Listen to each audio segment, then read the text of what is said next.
नकल करते हुए पकड़ी गई। और प्रताप सिंह खाचरियावास कह रहे हैं कि ये भजनलाल सरकार का कांड है।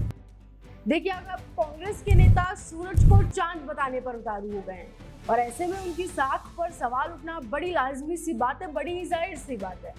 देखिए, राजनीति आरोप प्रत्यारोप चलते रहते हैं। आप कुछ भी दावा कीजिए, पर आप सूरज को चांद बता दें, चांद को सूरज बता दें, तो आपके ऊपर सवाल उठना बहुत लाजमी सी और बड़ी जाहिर सी बात है।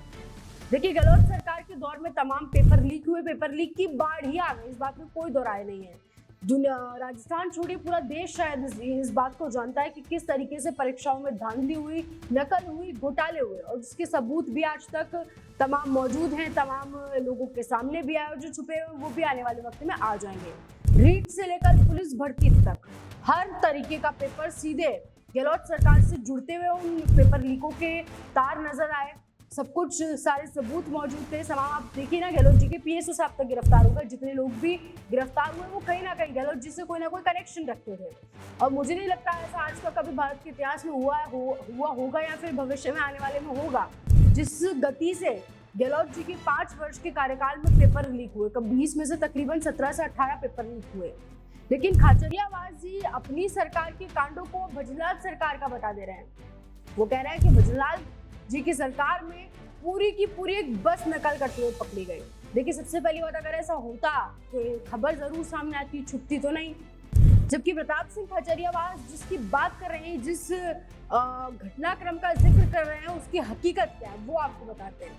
24 दिसंबर 2022 को सेकंड ग्रेड की परीक्षा शुरू होने से कुछ घंटे पहले पुलिस को सूचना मिली थी कि एक बस में परीक्षार्थी लीक प्रश्न पत्र को हल कर रहे हैं। उदयपुर पुलिस ने जालौर से आ रही इस बस की तलाशी ली, जिसमें तकरीबन 37 छात्रों और 7 विशेषज्ञों सहित कुल 55 लोगों को पकड़ा गया। इनमें से कई छात्र बस में ही पेपर सॉल्व कर रहे थे और उनके पास से लीक प्रश्न पत्र भी बरामद किए गए थे। इसके बाद सामान्य ज्ञान के पेपर को लीक भी कर दिया गया था। अब प्रताप सिंह खाचरियावास जी गहलोत जी को बचाने के चक्कर में अपनी ही सरकार की काली करतूतों को खेल बता दे रहे हैं, उनका खेल कर दे रहे हैं। अब सोचिए, पूरी बस वाली जो खबर थी गहलोत जी के सरकार के कार्यकाल में सामने आई, अब वो इतनी यूं कह लीजिए बिना हाथ पैर वाली बात कर दे रहे हैं और कह रहे हैं कि भजनलाल जी की सरकार में हुआ। वही भजनलाल सरकार के आने के बाद अगर आप अभी तक देखेंगे, अभी तक एक भी परीक्षा लीक नहीं हुई है, कोई भी ऐसी खबर सामने नहीं आई है। और इसी बात का घमंड वर्तमान सरकार रखती है। किसी बात का गुरूर अगर सरकार को पिछले 1.5 से 2 साल में है, तो वो इसी बात का है कि उनकी सरकार में अभी तक कोई भी परीक्षा लीक नहीं हुई है। और वही अगर हम गहलोत जी के जमाने की बात करें तो हर हफ्ते कोई ना कोई नई से नई स्टोरी आती रहती थी।